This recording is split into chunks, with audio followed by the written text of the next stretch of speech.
Although folks, the testing cycle for Legion Remix has been quite the rollercoaster ride, with widespread anticipation at the return of a popular format, giving way to anger and despair as PTR testers got their hands on Remix, only to then turn to hope and then disappointment at a series of major changes which didn't quite fully address player feedback. This week that cycle has continued again, with a fresh round of much more targeted changes as the Remix developers take another swing at trying to turn it around. The big question of course is, will these fresh changes close the gap between what Legion Remix is offering and those player expectations? Well, let's dive in and find out. The first announced change is to effectively remove the phased item level cap, which would have seen gear get progressively better as Legion Remix's content opened up over time, and means that instead it will now be possible to max out your power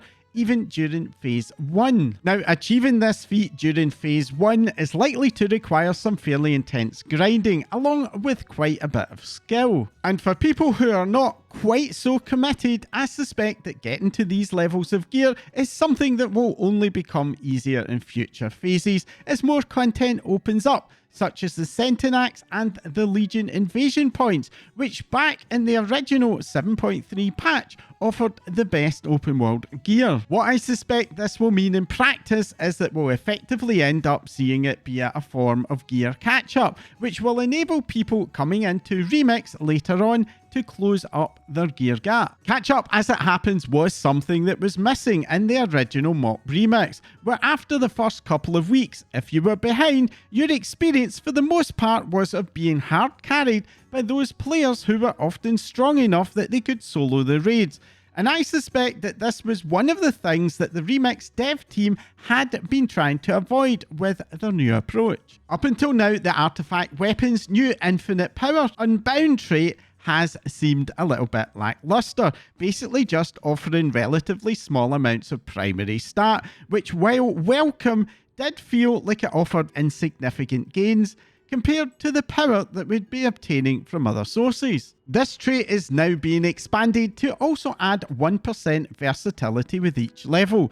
Now, if you play a specialization which does not usually prioritize versatility, this may not at first glance seem very interesting, but this is something that is actually quite deceptively impactful. Every 1% versatility you get does increase your DPS output by 1%, and this trait caps out at 999, meaning that in theory it could eventually grant you a 999% DPS increase, or in other words, an almost 11 times increase in your output. One big question of course is, how likely are you to actually hit that? Well, on the PTR, Blizzard have had a testing NPC that can set your character to that 999, which strongly suggests to me that the devs do expect most of us to be able to hit it at some point. So the very short answer is that if you're going to play in Remix much at all, you're probably going to be hitting some pretty high numbers. The big benefit of using versatility in this way is that it is also impacted by your baseline output, which means that as you get better gear, this trait will now effectively be scaling up with that gear. Now, a major enabler of this particular trait is the removal of diminishing returns and the usual 126% secondary stat cap. This does mean that especially at higher item levels, you will now be getting the full benefit of those secondaries all the way. The combination of these three updates is to quite significantly speed up power acquisition, along with a very substantial increase in the power cap. During testing, Mr. GM found that he was able to solo the Mythic raid and even a Mythic plus 30 key level dungeon. Now, at the same time of raising that power cap, the team have also made a fresh swing at increasing our power acquisition for all of us, with a 25% increase in infinite power gains from infinite knowledge. Infinite power is essentially the Remix version of artifact power, allowing you to unlock your artifact traits, including that all-important infinite trait. but it also comes with a progressive buff to your primary stat and stamina, and the infinite knowledge system is a buff which increases the rate of acquisition for infinite power, both for your main but also for your alts. Now, the remainder of the changes are mostly bug fixes and difficulty tuning, but there is one that is worth calling out, and that's a 40% reduction in quest boss and rare health in the heroic world tier. After last week's changes, the leveling speeds in the normal and heroic world tiers were pretty similar, meaning that it did not really feel worth the extra difficulty and mental effort of doing heroic tier. This change is going to speed up leveling via that heroic world tier by a fair bit, and that should make it feel a lot more worthwhile to use heroic world tier for leveling. The big question, of course, is will these changes be enough to satisfy the player base? I think that if you're someone who is completely opposed to the idea of content phasing and having to wait several weeks to get access to Argus and Taurus, then the answer is probably no. However, if your main priority is that remix feel of playing a brokenly overpowered character and the high speed race to get there, then I think this could well hit the mark for you. Power acquisition is a lot more focused in gearing and an artifact like grind, and the heroic world tier does give you fresh ways to farm them that did not exist in Mop Remix. While Mists of Pandaria did have a ton of content for its era, Legion has so much more content, in my view, for all but the most extreme players. Even phase 1 is going to give you plenty to be working on. And it's also worth keeping in mind that there are only 2 weeks between each phase, meaning that you'll just have 2 weeks of farming, for example, the Emerald Dream or Wither training, before it will be time to move on to something new. Now, I have a feeling that this was the last set of major changes that we can expect to see for Remix before it launches. No doubt there will still be bug fixes and tuning to come, but we are at the point where we can get a very good handle on the feature, which does beg the question, is it good or not? There is no doubt in my mind that today's version of Legion Remix is in a much better place than the one we saw at the start of the PTR, and it has got here thanks to an unprecedented willingness of the Remix dev team to not just listen to but also act on some of that player feedback. I'm now very confident that for most people who want an alternative or a complement to the main retail season, Legion Remix is going to be a pretty good experience.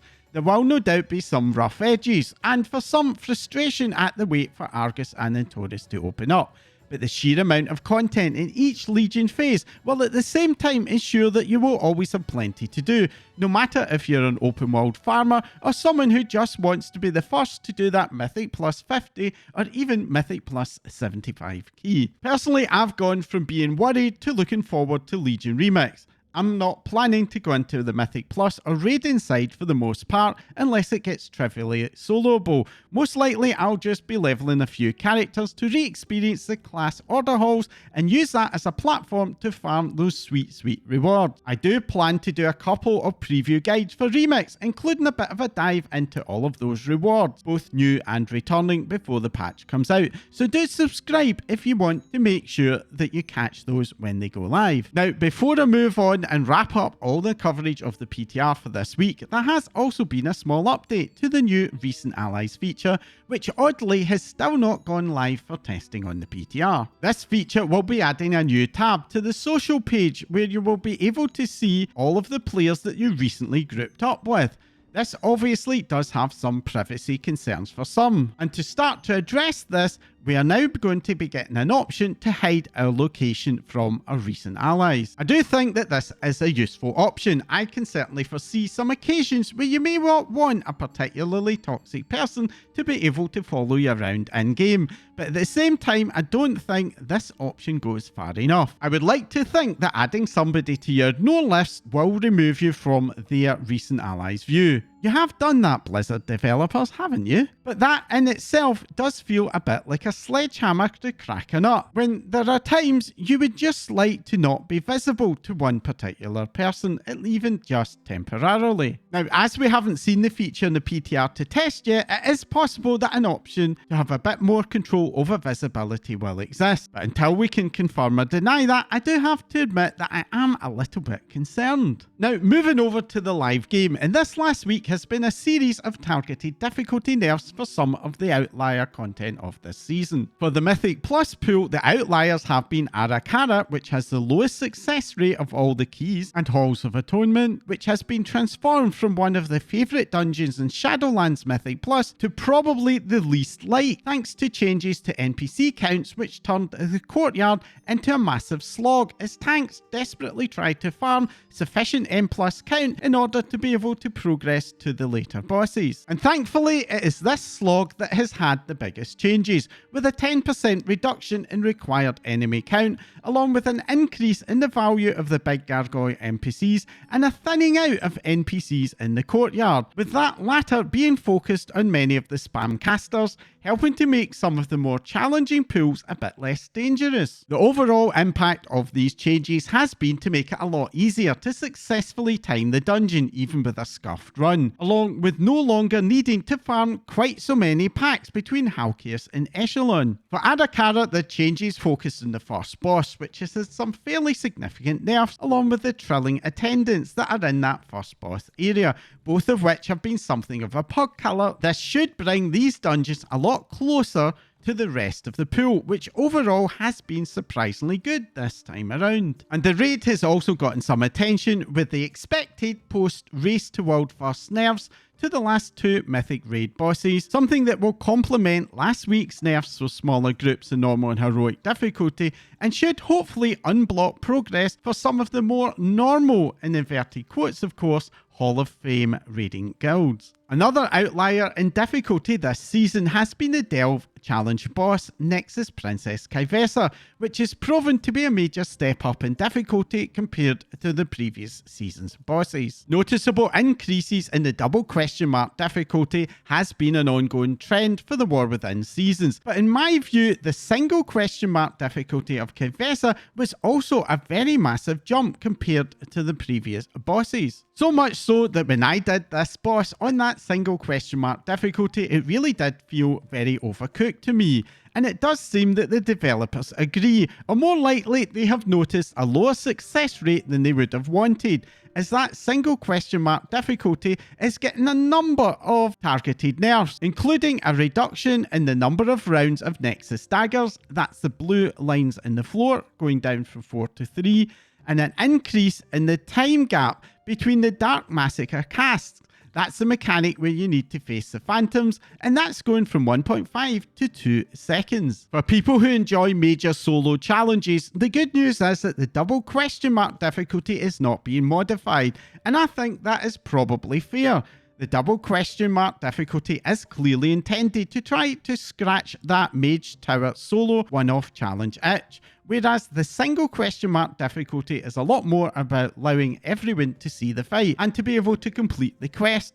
And the pre-nerf difficulty of single question mark was, in my view, not succeeding in achieving that for quite a lot of players. And staying with Delves for a moment, if you've yet to max out your Delver's journey and need some Bran XP, then this week could be the time to get in and get it done, as the weekly quest this week is the Delve one. And this comes with a 25% increase in Delver's Journey and Bran XP progression per Delve run. And if you currently have any alts that are still looking for champion gear, then you may want to do those Delves on that particular character, as that weekly quest also awards a chest of Delver spoils, which will contain an extra champion gear piece. Now, if you're a mount collector, then this week one of the two remaining mystery mounts from Koresh has been discovered.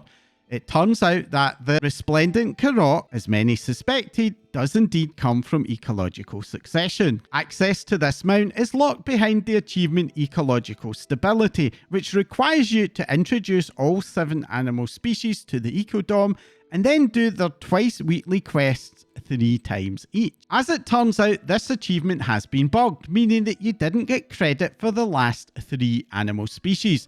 but this has been fixed this week, and if you've been impacted by the bug, then doing that particular species quest one more time should grant you credit. After the achievement is done, it unlocks a brand new quest, the Hope of Koresh. Now, while this is described in the Mount Journal as being a world quest, it is just a normal quest, which offers a really well done wrap up to ecological succession, and completing that quest will grant you the mount. Now, as a little aside, while I've personally not been a fan of ecological succession as repeatable content, I do think that it was a really cool idea, albeit one that would have been a lot better as a side quest series rather than that repeatable content, and this wrap-up quest really reinforces that view for me. In the new quest, we get to speak to some of our helpers at the Oasis, and a couple actually refer to our character's past in a way that suggests that our exploits are known to the wider population of Azeroth and beyond, and that some even actively follow those exploits. I mentioned in my patch 11.2.0 review that I did like the way that in the main campaign, the characters reacted to the events in a way that brought them to life, and the dialogue in this quest, which I do recommend reading if you're a lore or story fan, does much the same job for my character, making it feel a lot more part of the world. And this is then capped off by a rather nice little cinematic, where we get to see a rather different side to Venari. This all does leave me wondering if this feature was perhaps originally planned to be just a side quest line before it was turned into endgame content, as I do think that it works just so much better from that perspective than what we ended up with. As a final reminder, next week we see the Pirates Day mini holiday on Friday the 19th. This takes place in Booty Bay and includes farming teeth from sharks, along with a beach party with a blood sale and a rear. And of course, a bunch of cosmetic rewards, albeit you will want to take quite a bit of gold with you, as those pirates certainly aren't cheap, with the pirate-themed Highland Drake armour setting you back 50,000 gold. Other rewards include pirate disguises, a parrot pet, and a jolly Roger pennant, albeit the latter requires the achievement of Ask Ye Admirals, which does require you to have hit honoured with the blood seal at some time in the past on your account. These rewards are only obtainable for 1 day every year, so if you've missed them out in the past, then you may want to mark this in your diary. And that's it for this week's news update. Have the changes to Legion Remix made you more likely to dive in, or will you be too busy farming Halls of Atonement? Let me know in the comments down below. If you found this update helpful, entertaining, or even just plain annoying, then do let me know by hitting that like icon. And if you want to support my channel to grow and help me to make more of these videos, along with my other content, then hit that subscribe button right now before you forget. And if you don't want to miss out whenever I release a new video, then as well as subscribing, you can follow me in social media for updates. My link's in the description below as well. That's all for now. Thanks for watching.